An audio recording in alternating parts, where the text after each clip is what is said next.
the final non-playoff New Year's Six bowl game that we're talking about is number 8 Oregon against number 23 Liberty in the Fiesta Bowl, which is at 1 p.m. Eastern time on ESPN on Monday, January 1st, New Year's Day. For the opt-outs in this game, Troy Franklin, Oregon's top receiver, one of the top receivers in the country this year, and one of the top receivers in the NFL draft. He opted out, and he is declaring for the draft. Jackson Powers Johnson, the best center in college football, the Remington Award winner.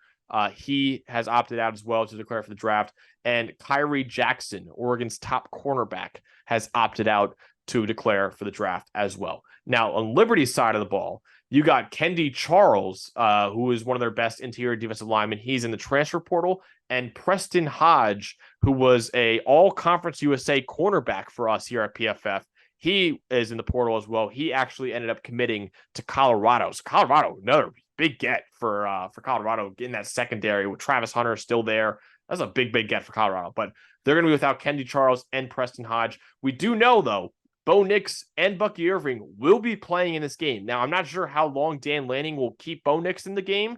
Obviously, he doesn't want to ruin his draft slot with an injury. I'm not sure how long Bucky Irving will play, but we do know Bo Nix and Bucky Irving want to finish out the season with them, so they both will be playing in this game. That's a big get for Oregon. But Dalton, this is one game that you told me that you're really looking forward to. What are you looking forward to most in this Fiesta Bowl? Well, I'm gonna just tangent real quick. I love that Preston Hodge fit to Colorado. That's great stuff. Yeah, man, that's wow. I mean, imagine next year him and Travis Hunter on the outside. That's man. Okay. Anyway, yeah. As I dug in, this was actually the most fun tape study out of all these. Look, Liberty's offense is really fun to watch, and I think, and look, they've got things. I'm telling you right now, that could bother Oregon State's defense. All right, let me dig in. They've kind of got like Jamie Chadwell. It's a little different than he ran at Coastal Carolina, right? It was at Coastal, it was kind of like pistol, like a little more true triple option. Didn't have as much speed. There's a lot more speed on this team at Liberty than he had at Coastal Carolina. That's first. So what is it that they do? Okay, the one thing I noticed looking, they run the hell out of the ball. First of all, okay? They run the third most run plays in the country this year. Caden Salter, excellent runner. Quentin Cooley's the engine man, 9th in the country in rushing grade, a physical beast. He can make big plays. He's probably the best back in the country you've never heard of. All right. And then Caden Salter he's the best play action passer in the country. Okay. A 92.6 passing grade on play action, 17 big time throws, 23 touchdowns. All right. CJ Daniels, 8th in the country in receiving grade at 89.1. This is the play action target. Find him down the field on either a deep crosser or a go ball, and this is the way we do things. Now, what makes Liberty's run game so good? Because that's going to be the focus for Oregon's defense, really on both sides. And Oregon, we know Oregon runs right at you with Irving and James, and then they get the play action going with Nix, although Nix is better in the drop back game than Salter. That's a big difference. But without Troy Franklin, now you've got a different game, right? I mean, I assume you still have Tej Johnson in there. That's a big deal. And he was probably their best player against Washington in the conference championship game. But looking at Liberty and their run game, okay, it's very much, so they lead the country in pull lead plays. When you're talking like pin and pull, front side pulling, or even things when you talk about, like when they talk about the Eagles with like Jason Kelsey pulling, they run more plays like that by far than anybody else. What their version, it's kind of a group of 5 version of Kansas State's offense. And in a lot of categories with pull leads, Kansas State is second right behind them. So that's the most similar offense that I had for this. And the way you stop that, and nobody's been able to do it yet this year, although albeit a soft schedule, they still went 13-0. This is where it starts, is with these pull lead plays and Cooley getting in the alley and then a read option threat on the backside with Salter. There's just so much diversity in this run game. And I think Kansas State's the right comp. It's literally, think about if Oregon was playing Kansas State in this bowl game instead. It's a lot like that. Okay. Now, how do you stop that? Really what it's about, and I think Oregon's strengths on defense are inside with Brandon Dorlus, right? Like it's very hard to run right at them, but this isn't a run right at them situation. How you stop teams like this is you really need your linebackers to go and to fit it well. And the linebackers are actually they are the weakest part of Oregon's defense. Okay.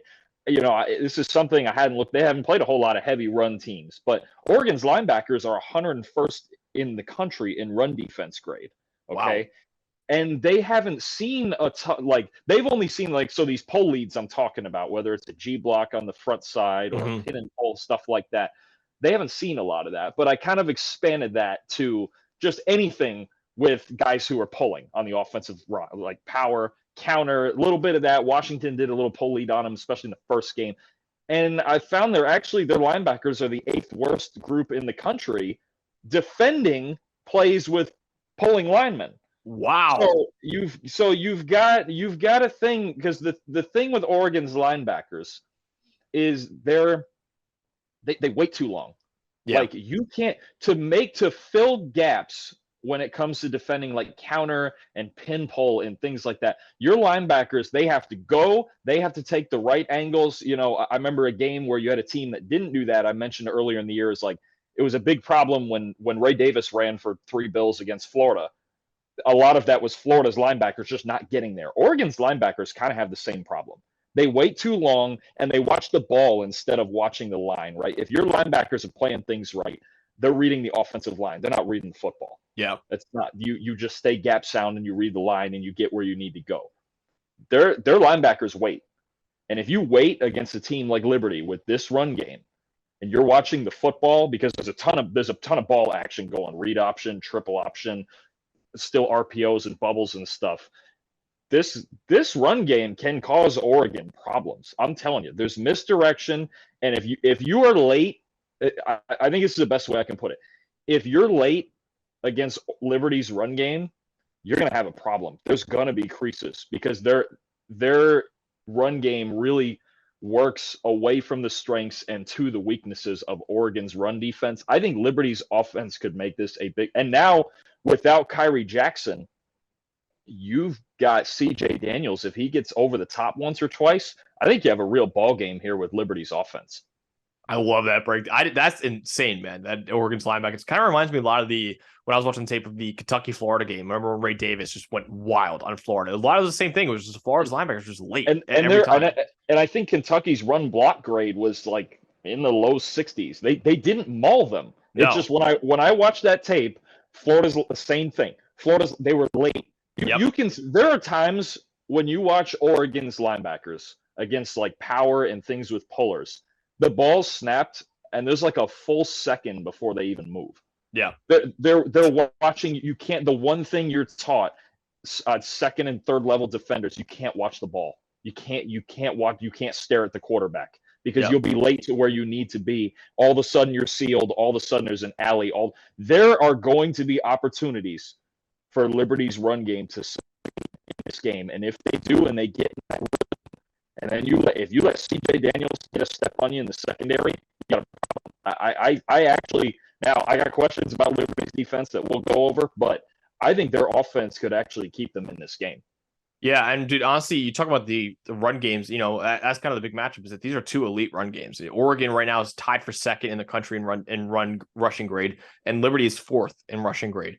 So 2 top 5 teams running the ball this season in terms of grading. Bucky Irving obviously is playing in this game. He actually forced the most tackles in the Pac-12 this year. Elite running back Bucky Irving he's a kind of a smaller back, but man, he is great contact balance, and he bounces off so many tackles. I love him for the NFL draft. I think he's one of the top guys in the NFL draft, and kind of a weaker running back class this year. I think he's definitely one of the top guys. Liberty, though, you mentioned it, Quentin Cooley and Caden Salter. It's not like you could just focus in on the running back and kind of just take away him, because Cooley led Conference USA this year in rushing yards. He had 1,325 rushing yards. You know who was second in rushing yards in Conference USA? Caden Salter, his quarterback, who had 1,086 rushing yards. So you have the top 2 rushers in Conference USA. They're going to be on the field at the same time on every play, in Cooley and Caden Salter. So those are 2 guys that you really need to keep an eye on in this game if you're Oregon. And also, I think Liberty had another running back too that was like 8th or something like that in rushing yards. So they have like a 3-headed monster at running back, in the run game. But and also Oregon and Liberty, you mentioned the run defense. They're both outside the top 35 in run defense grade as well. So Oregon and Liberty could both have some success here on the ground. So ultimately, Dalton, in a game that a lot of people are kind of assuming is going to be one of the bigger blowouts of the New Year's Six Bowls. You kind of convinced me right there that Liberty might stand a chance in this game. Do you think the Flames pull off the upset? And do you think for the second year in a row, the New Year's Six Bowl, the Group of Five team will win the New Year's Six Bowl? I'm gonna take Oregon. I'm gonna take them 42-35. I don't think this is the blowout. I think this could be. I think Tulane and USC kind of set the precedent last year. I think this could very well be a major problem for Oregon's defense and a really tight game. I think we could see very early on if Liberty gets this run, if they get all of the dimensions of their run game going. I'm telling you, it's very, very much, and by the numbers, and even reminds me of Kansas State. They get that run game going, you've got an issue. You've got a real issue. Cooley's talented, Salter's talented. There are debates about whether it should have been SMU or Liberty in this spot. There is not a debate that they're both really good teams. Now, Liberty, I'm going to trust Oregon's defense to find it just a little bit more, especially if they can force Liberty into third and long and make Salter drop back. If you get in a non-play action game, not as good. They don't have a ton of receivers in the drop back game to work with, and Salter's just not, it's just so much better with play action than it is without. But if I'm telling you right now, Max, if Liberty gets set up early in this game in their run game, this is a problem for the second level of Oregon's defense. It is. I'm going to take Oregon 42-35. Bo Nix is still playing. Tez Johnson's still playing. Oregon's still really good, and their only two losses are to Washington twice. But I think this game will be closer than people think. Yeah, I'm going to take Oregon in this game as well. I think it's going to be a little bit more lopsided, but not too much. I think Oregon wins 40-24. I think Bo Nix caps his career. Now, I think a really interesting part of this game is how much Bo Nix plays, whether or not Dan Lanning's keeping him in the game for the entire time. Also, their backup quarterback in Ty Thompson is transferring as well. So Oregon will be on the third string quarterback, who I believe is a 4-star true freshman. I think Austin Novus has his name. But if Bo Nix doesn't play the whole game, then that could really open the door for Liberty to pull this off. And I like Kaden Salter a lot, man. He was a 4-star recruit coming out of high school. He actually went to Tennessee initially. Then he transferred to Liberty before spring practices even started, actually.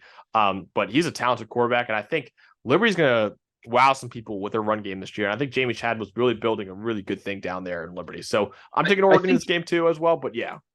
I think too, I think this game has a lot of consequence for Liberty too, because I think there's a big contingent, maybe I might be in it as well, that SMU should have been here. But now that you've got this group of 5 playoff spot, right, starting next year, is the preseason rankings, is that going to have, now SMU's going to the ACC, so that's not a thing. They're, so next year, I look at teams like UNLV, like Memphis, like Boise State, like Fresno State. Some of the, I've talked about USF might be a sleeper with Byron Brown, but Liberty, if they win this game, and they're currently, where are they, number 22, or are they higher than that? 23.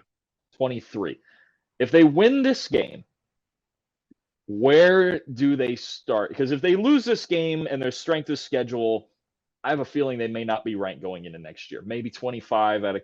If they win this game, where do they go into next year ranked? Probably pretty. I mean, Tulane. What did Tulane start at? Tulane started at. Let me see preseason poll over here.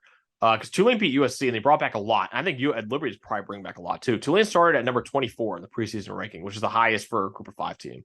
So right around there. They would be higher than that.